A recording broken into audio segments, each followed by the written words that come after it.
Assalamualaikum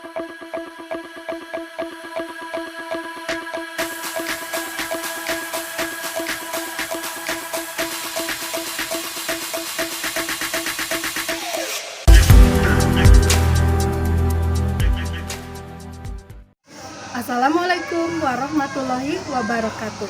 Salam literasi. Perkenalkan, nama saya Aiyayan SPD, Guru Pembimbing Tantangan Literasi tahun 2025 dari SDN Jatisari, Kecamatan Bale Endah.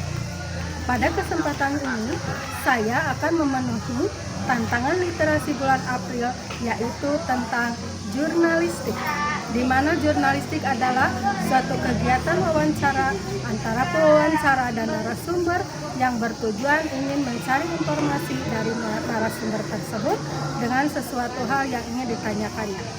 Baiklah, pada kesempatan ini, mari ikuti wawancara saya bersama narasumber kita, yaitu yang berprofesi sebagai guru. Assalamualaikum warahmatullahi wabarakatuh. Waalaikumsalam warahmatullahi wabarakatuh. Mohon maaf Ibu, diganggu waktunya. Saya kesini bertujuan untuk mewawancarai Ibu yang berprofesi sebagai guru, sebagai bahan tantangan literasi saya yang ditugaskan ya dalam memenuhi tantangan literasi bulan April ini, yaitu tentang jurnalistik. Nah, di sini saya ingin tahu informasi dari Ibu yang berprofesi sebagai guru. Apakah Ibu bersedia untuk diwawancarai? Baiklah Ibu, pertama-tama saya ingin bertanya, siapakah nama lengkap Ibu? Nama lengkap saya Dea Fitria Pitaloka, Di mana tempat kerja Ibu?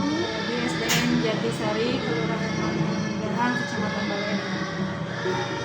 Sejak kapan Ibu menjalani profesi sebagai guru? Menjalani profesi guru dari 2015 sampai sekarang.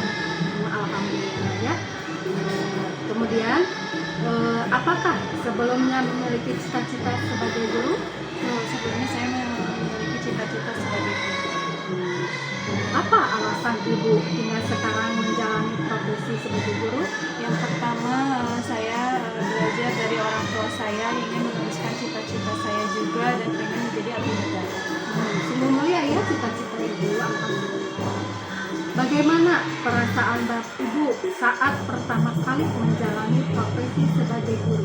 Perasaannya senang sekali bisa menggapai cita-cita saya, mudah-mudahan cita-cita yang saya ini menjadi cita-cita yang mulia untuk abdi negara ke depan. Amin ya Bu ya. Ya, semoga ya Bu ya. Kemudian saya bertanya tentang mengapa Ibu memilih profesi sebagai guru? Karena profesi guru itu satu, kita bisa memberikan evaluasi luang kepada seluruh masyarakat menjadi abdi negara yang lebih baik dan memberikan pembelajaran kalau guru itu bisa digugu dan bisa digugu. Terus saya ingin bertanya, bagaimana upaya yang harus dipersiapkan oleh Ibu ya dalam proses mengajar? Yang pertama, upaya yang harus diproses dalam mengajar, pertama itu mental kita. Yang kedua, bagaimana kita akan mengajar hari ini. Yang selanjutnya kita siapkan bahan ajar, apa yang akan kita ajarkan. Bila memerlukan alat peraga atau alat komunikasi yang lainnya di dalam kelas, itu yang harus kita siapkan. Yang kedua, siapkan diri juga untuk bisa mengajar di dalam kelas, itu berprofesi sebagai guru yang baik dan teladan untuk siswa. Oke. Terus dalam pembelajaran, apakah ada kesulitan yang dialami saat menyampaikan materi? Terkadang dalam menyampaikan materi ada sulit, ada tidak. Yang pertama, bagaimana kondisi kelas kita dalam saat mengajar. Jika kondisinya kelasnya baik, berarti kita menyampaikan materinya dengan baik. Jika materi pembelajarannya kelasnya tidak baik atau siswanya banyak yang ribut, yaitu mungkin menjadi kendala bagi saya seorang guru. Dan kita harus bisa mengkondisikannya, Mengkondisikannya dengan baik. baik Bu. Kemudian ingin saya tanyakan lagi, bagaimana cara Ibu mengatasi kesulitan tersebut? Cara mengatasi kesulitan dalam kelas, yang pertama saya lihat evaluasi kelas dulu ya Bu ya. Bagaimana misalkan siswanya dalam belajar yang materi saya sampaikan hari ini, apakah ada banyak yang tidak mengerti atau banyak yang mengerti. Kita bisa melihat dari RPP, misalkan kita lihat dari siklus 1 nanti rubah ke siklus 2, bagaimana dari misalkan penerapan yang tidak baik menjadi penerapan yang lebih baik agar siswa lebih belajarnya lebih efektif di kelas. Mungkin seperti itu Bu. Kemudian apa dari profesi sebagai guru itu pengalaman suka duka yang paling berkesan? Pengalaman sukanya yaitu siswa banyak yang lebih menonjol ya Bu ya, terkadang di kelas saya menjadi pelajaran bagi diri saya sendiri. Kadang siswanya misalkan menjadi pelajaran siswa menerapkan potensi pembelajaran yang saya ajarkan lebih menerap, itu sukanya. Alhamdulillah, berarti banyak siswa yang mengerti dengan materi saya.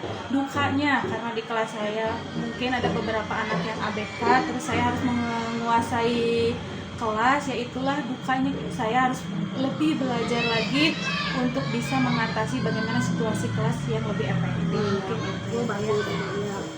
Kemudian pertanyaan terakhir ya Bu ya, adakah saran dari ya untuk memotivasi generasi penerus tentang profesi sebagai guru? Sarannya, guru untuk saat ini mungkin dinilai lebih negatif ya Bu ya, tapi kedepannya sebagai guru kita harus memotivasi anak-anak bangsa kita, yuk menjadi guru, karena guru itu yang seperti tadi saya bilang digugu ditiru gitu. Jadi harus mencoba dulu, jadi tidak bisa menyangka guru itu seperti ini, guru itu seperti itu. Jadi harus ini dulu Bu, melihat dulu, mempelajari, melihat dan sering bertanya bagaimana kita sebagai guru profesional itu, bagaimana kita harus menjadi cita-cita kita tuh mencapai menjadi guru. Mungkin itu ya Bu ya, saran dari saya. Mudah-mudahan generasi ke depan banyak yang ingin anak-anak bangsa kita menjadi guru. Ya, bagus, terima kasih. Mungkin itu wawancara dari saya hari ini, dicukupkan sekian. Terima kasih atas informasinya dan waktunya. Mohon maaf apabila saya ada kekurangan. Wassalamualaikum warahmatullahi wabarakatuh. Demikian wawancara saya hari ini, yaitu yang mewawancarai profesi sebagai guru sebagai tantangan bulan April tahun 2025.